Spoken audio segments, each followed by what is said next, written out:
Bonjour à tous, aujourd'hui on est parti pour une analyse update de ce qui s'est passé hier. Parce que vous vous rappelez, hier on a analysé en 15 minutes, on avait très bien identifié ce qu'on appelle un pattern de distribution. Le pattern de distribution est en petit time frame, il se trouvait ici avec une création de résistance, avec une prise de liquidité, avec une entrée à peu près à partir du COS, etc. On avait dit qu'on voulait viser du coup au minimum la tiers de la distribution, je vous le rappelle ici. Donc c'est exactement la target qu'on a eu. On s'attendait à aussi un potentiel retour ici. Ce qu'on n'a pas eu et ce qu'on a créé, c'est des EQL, donc une zone de liquidité. Donc c'est sur ceci qu'on s'était arrêté. Si on fait un point côté Ether, on avait du coup la position long terme, comme celle-ci, on avait parlé de prise de profit. On avait parlé aussi de cette distribution qui avait causé du coup un décalage du prix qui a été bien évidemment inversé, vous le voyez, dès la cassure en fait de ce high-là. Donc voilà, mais bon, le mouvement était principalement sur BTC. Dès à présent, qu'est-ce qu'il se passe? Pour moi, dès à présent, il se passe quelque chose d'assez intéressant, ce qu'on appelle un pattern de distribution plus high time frame. Ok, donc si je vais sur du de 1 heure, tout simplement, on a une touche, deux touches, trois touches au même niveau, une trendline qu'on vient casser à la hausse, du coup dire bon bah voilà les mecs, on a breakout la trendline, c'est le moment de d'all-in, ça permet de créer de la contrepartie, exactement comme ce qu'on a eu. On a eu bien évidemment le COS, donc la cassure du dernier lot qui a inversé la structure qui était haussière. Pour moi, on s'en vient récupérer tous ces lots-là.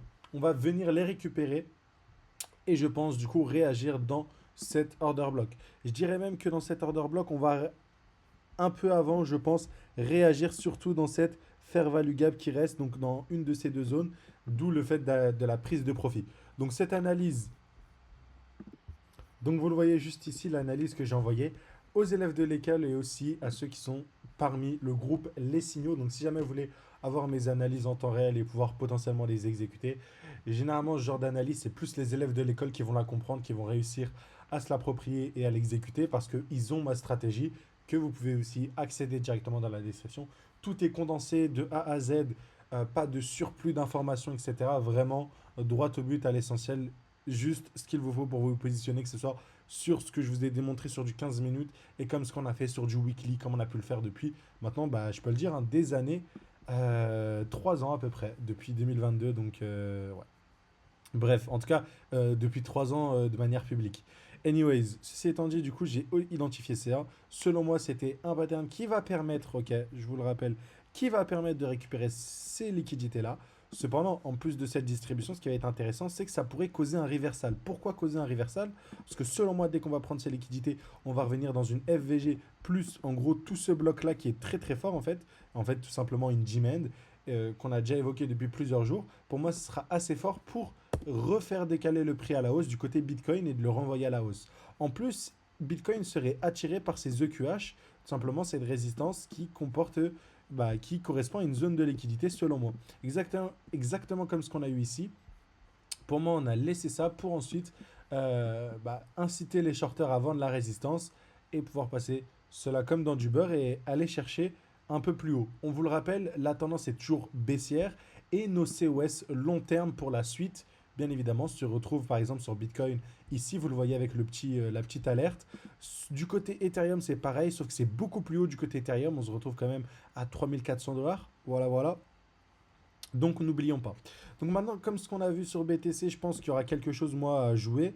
Donc c'est à peu près ce que je vais raconter. Peut-être je dirais un truc comme ça, en fait, en vrai de vrai, avec SL ici, assez simple.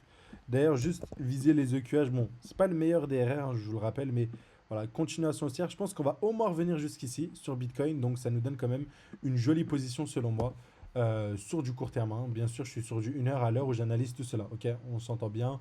Quand je refais des analyses plus grosses time frame, vous me verrez changer ici au niveau du temps.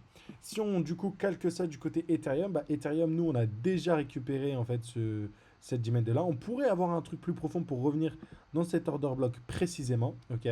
Mais pour moi, je pense en tout cas que sur Ethereum, on va à peu près suivre BTC. Donc je sais pas où est-ce qu'on va s'arrêter. Je sais pas si on va essayer d'inciter je sais pas, une trendline comme ça, etc. Pour ensuite, je sais pas, remonter comme ça, hop, la distribuer, repartir, c'est possible. Du côté Ethereum, je m'attends à ce qu'on vienne retravailler sûrement cette mèche-là, ok. Donc quand je me dis retravailler, c'est exactement comme ce qu'on a eu précédemment. Alors, si je vous montre retravailler, c'est un peu comme, hop. Alors, on regarde ici. Tu vois cette mèche-là, même si on recover, derrière, on vient la retravailler. Donc, je m'attends à ce qu'on vienne retravailler cette mèche-là. Si on regarde hein, au niveau du rebond à peu près, hop, on revient parfaitement sur les 89,3. Donc, pour moi, sur ces zones-là de reload, je dirais à peu près du côté Ether, en fait. Mais calqué du coup à ce qu'on voit dès à présent. Pour moi, c'est ce que je pense qu'on va avoir. Donc, là, on peut décaler le prix à la hausse, créer des EQL, laisser des liquidités. Mais voilà, complexifier la structure. Pareil ici, hein, ça se trouve, on aura plus une trendline qui va se mettre en place, qu'on va venir à liquider. Donc c'est selon moi ce qu'il faudra observer. Encore une fois, toujours dans cette philosophie de recovery en escalier qu'on a abordé juste après le crash. Vous pouvez regarder la vidéo, je crois que c'est il y a 2 vidéos. Voilà, elle est assez longue et on parle de pas mal de choses. Donc voilà, côté court terme, pour moi, il n'y a rien à exécuter sur Ethereum comparé à Bitcoin. J'ai rien à exécuter. Il y avait allez, potentiellement un peu comme Bitcoin, la distribution, la plus grosse distribution ici, ok. Mais bon, pareil que Bitcoin, en fait, on laisse transparaître une résistance qui se confirme encore une fois pour la démonie, qui va permettre du coup tout simplement de ramener le cours plus haut. Par contre, sur Ether, on a du souci à se faire pour moi, même si on peut vite exploser, on a du souci à se faire quand on va arriver dans ces zones-là, simplement dans la zone de reload des shorts. Il y aura au moins une prise de profit. Euh, Si ce n'est une continuation baissière. Je ne pense pas qu'il y aura de continuation baissière en l'état, mais c'est possible. Mais elle se fera du coup dans cette zone-là que je vous indique, hein, que je vous montre ici, tout simplement. Voilà, voilà. Mais en tout cas, pour ma part, il y aura au moins une prise de profit ici, pour ensuite repartir sûrement quelque chose comme ça, ou je sais pas comme ça. Hop. Bref, vous avez compris la logique. En tout cas, rien à exécuter comme ce qu'on a vu sur BTC. Si on va du côté Solana, c'est un peu plus bearish honnêtement. Pourquoi? Parce qu'on vient de perdre cette imbalance. Pour moi, du coup, c'est baissier ce qu'on vient de voir ici. Encore une fois, on peut, ça ne nous empêche pas en fait d'avoir des réactions à la hausse. Ok. Tout simplement en réagissant en fait dans cette dernière bougie là. Ok. Cette dernière bougie là, elle peut très bien faire réagir le prix. Mais pour moi, en tout cas, c'est beaucoup moins positif de voir ça sur Solana comparé à un Ethereum. Donc, comme je l'ai dit, pour moi, il y avait un setup à jouer. Le setup, c'était quoi? C'était rentrer en fait ici, stop loss là. Mais tu vois, dès que le truc décolle, en fait, ton SL il monte vite en fait. Dès lors qu'on a décollé ici, comme ce que je vous ai partagé hier sur le setup, ton SL est ici. Ok. Donc là, tu subis une moins grosse perte par rapport au setup partagé. Par contre, du côté NIR, c'est quelque chose qui me plaît un peu plus. Côté NIR, ce qui est cool, c'est qu'on revient dans ce bloc-là. Pour moi, on aura une réaction. Je suis presque sûr qu'on aura une réaction. J'ai essayé d'affiner la zone de réaction sur du court terme. On est sur du 15 minutes. Donc, au moment où vous allez voir la vidéo, il y aura sûrement un peu du price action qui sera déroulé. Et on aura le dénouement en fait de mon analyse qui se rapproche aussi. On ne l'oublie pas. Voilà, pour moi, c'est cette FVG-là qui pourrait faire réagir. Pour moi, on la tient très très bien pour l'instant. Donc, je pense que ça va pousser le prix un peu plus haut. Jusqu'à où, je ne sais pas. Je trouve que ce sera un simple pump pour ensuite mieux dump. C'est une possibilité. En tout cas, euh, je m'attends à ce que le NIR réagisse. J'avais un autre setup aussi sur du court terme, c'est ce setup là. Donc le setup que j'ai vu sur BTC, j'ai réussi à le transcrire ici. Retour dans une supply, de plus création d'une résistance, encore une fois, boum. Donc c'est magnifique. Et voilà, je m'attends à ce qu'on revienne dans la FVG ici. Donc là pour l'instant, on a eu ma première prise de profit. Mon stop loss a été mis break-even parce qu'on a récupéré ce lot là. Donc c'était une de mes prises de profit et l'autre elle se retrouvait ici comme vous le voyez. Donc voilà. Et du coup sur notre ami Tao, je m'attends à ce qu'on puisse réagir depuis en fait globalement. Voilà, là je vous ai mis 2 zones, mais en vrai si je vous fais le gros carré en fait c'est dans tout ce bloc là. FVG plus Demand compris, je m'attends à une réaction du prix pour repartir plus haut. Donc on verra ce que ça va donner. Parce que BTC avec son retracement un peu plus profond va causer un léger retracement. En tout cas, il y a très peu de pourcents à venir chercher sur BTC pour ensuite, selon moi, repartir chercher ces niveaux-là. Voilà, voilà. Il y en a d'autres aussi, je vous le rappelle, avant de faire des conclusions bearish sur la plupart des altcoins, pour moi, il faut attendre des clôtures mensuelles. Donc, on m'a posé la question sur Fetch. Pour moi, Fetch, ça sera baissier du moment où la clôture ne se trouvera pas en fait en mode prise de liquidité. Pour moi, à ce moment-là, ça sera baissier, ok. Et ça pourrait en fait indiquer un retracement plus profond. Mais dans l'état des choses, quand je vois un truc comme Fetch, qui a plutôt installé une tendance, pour ma part en tout cas, je pense que même dans cette zone-là, vu comment on a réagi, même si on a un retracement plus profond, je ne pense pas que le projet soit mort. En vrai, de vrai, sur du long terme en mensuel, pour ma part, le niveau d'invalidation se retrouve ici. Bon, donc voilà, les crypto-monnaies, on cherche des fois 10 des fois 5. Par contre, sur la majorité, bah, c'est des drawdowns assez énormes en niveau d'invalidation, quoi. Par exemple, si je suis rentré dans le bloc ici, à peu près, mensuel, donc mon invalidation se retrouve quand même à moins 80%. Donc ça dépend, il faut être conscient du risque quand on investit. Donc pareil pour un truc comme Injective, pour moi c'était très très bullish. Au final, bah, vous le voyez, on a eu des cassures en weekly, en daily, mais en mensuel, la tendance est toujours tournée vers le bas. Pour moi, au vu de la clôture, ça reste toujours baissier avec un lot protégé en vrai de vrai sur la tendance long terme qui se retrouve ici, hein. Euh, j'ai analysé sur du court terme, mais sur le mensuel prend toujours le dessus, on le voit. Donc pour ma part, je pense que même si on a bien comblé ces FVG là, pour moi, comment dire, sur Injective, il faudra voir ce que ça va donner, est-ce qu'on va avoir un retour un peu plus profond. En tout cas, il faudra attendre le 28 février. Je sais pas si il y a je sais pas si on est en année bissextile, bref, entre le 28 et le 29. Mais vous avez compris en gros. Je crois qu'il y a. Bref, voilà, vous avez compris par rapport à Injective. Côté AVAX, c'est un peu plus intéressant pour moi, parce que c'est des altcoins qui montent un peu plus de force. Pour moi, c'est cela la priorité. Donc des retours dans leur bloc ici. Pour moi, bah, sur AVAX, c'est positif. Donc voilà, attention à ne pas instaurer du coup quelque chose comme ça, tout simplement, avec un autre lot là, etc. Enfin bref, vous avez compris. Pour moi, c'est positif sur ce genre de choses, hein. Bien sûr, on est revenu sur du mensuel. Sur Link, c'est pareil. Alors, Link, pour moi, il faut attendre les clôtures weekly. Pareil, on verra à la fin de la semaine. Il reste que 3 jours. En fonction de la clôture, ça nous en dira long. Mais il y a une possibilité pour moi de revenir jusqu'à donc bon, jusqu'à la demand. Même si je pense qu'on l'a touché un petit peu la demand. Ah non, on l'a pas touché. En tout cas, la demand. Et je dirais même revenir dans le bloc initial. Donc je dirais dans tout ce bloc-là. Vous voyez ici, avec potentiellement de l'imbalance. Pourquoi pas, mais il faudra voir à peu près ce que ça va donner.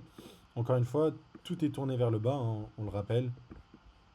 Pour ma part, ça dépendra. Donc là, on a bien eu la recovery, joli retracement. Pour moi, on va travailler cette zone-là et il faut repartir, tout simplement. Et si on regarde sur du 4 heures, voilà, sur ces niveaux-là, en fait, on retrace bien sur le link. Donc, potentiellement en train d'essayer de reposer une structure. Ce que j'aime beaucoup, c'est que pareil, on revient travailler cette zone-là. On ne l'a pas cassé, donc c'est positif pour moi de retravailler toute cette zone-là, comme sur Ether et tout. Donc voilà. Et en plus, on vient liquider des EQL. Donc voilà, pour moi, le signal haussier se retrouvera sur du court terme, encore une fois, se retrouvera ici, sur le link. Et voilà, voilà. Donc en tout cas, il faudra patienter. Encore une fois, on peut faire un peu à la Ether. On peut venir végéter dans cette zone encore très très longtemps. Enfin, très très longtemps. Encore quelques semaines, tout simplement. Donc voilà, donc on a fait le tour sur Solana. Si on fait un tour côté render, c'est pareil. Donc voilà, toutes les structures sont similaires. Pour moi, ce qu'il faut, c'est du coup que ça soit un pattern d'accumulation et qu'on réagisse dans toutes les bougies comme celle-ci à la hausse, simplement, voire même celle d'un peu plus bas, comme Bitcoin. Ok, ok.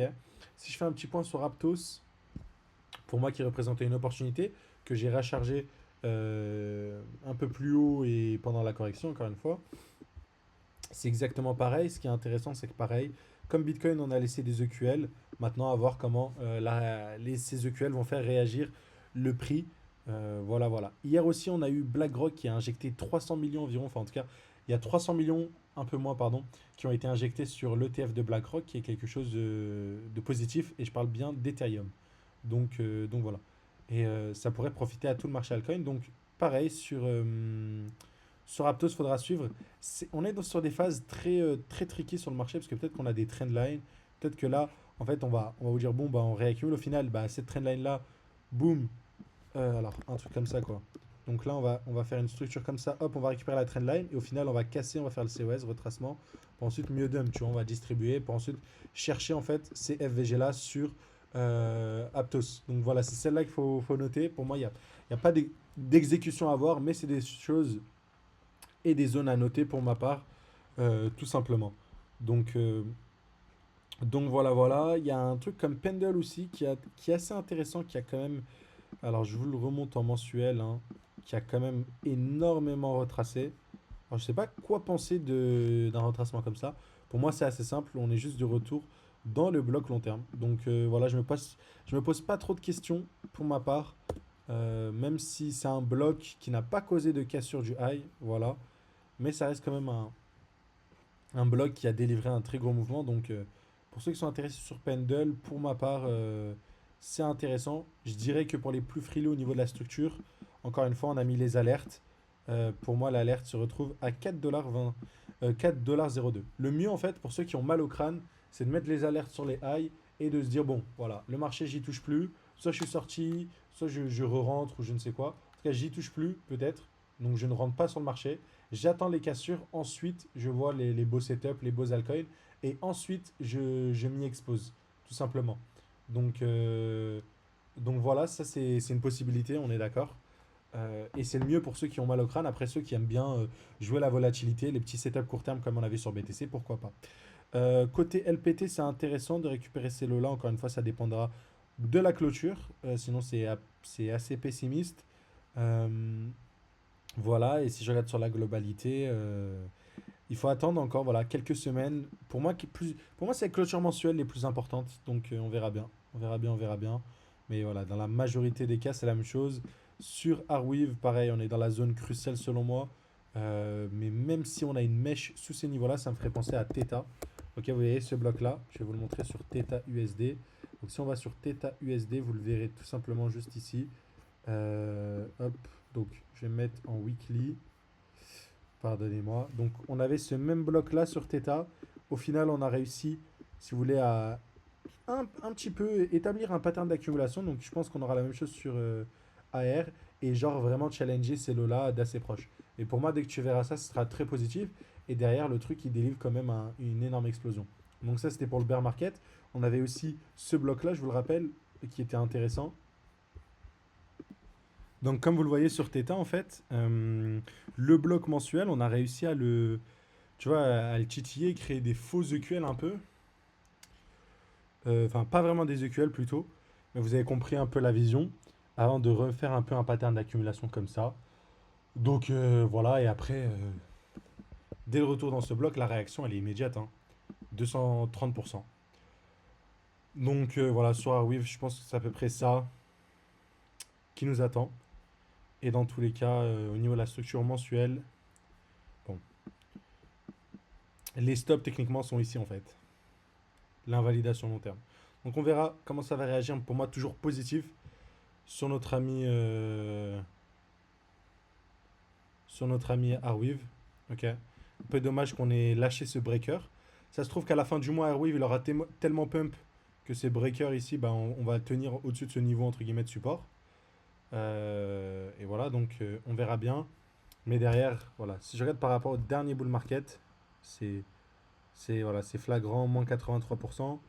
Et là, je pense qu'on doit être sur du moins 83. Voilà. C'est fou comment ça se répète. Donc, si jamais. Voilà. Et derrière, les grosses bougies, elles se font en 1, 2, 3 mois max. Donc, voilà. Pour ma part, rien n'a changé en termes de vision sur Arweave. Ne serait-ce que techniquement, là, le retracement, il aura duré 91 jours. Et nous, 240 jours. Après, c'est un actif plus capitalisé, etc. Mais voilà, voilà. Je voulais faire ces petites updates, ces petites analyses court terme. J'espère qu'elles vous auront plu. Abonnez-vous. On se retrouve demain pour une autre vidéo.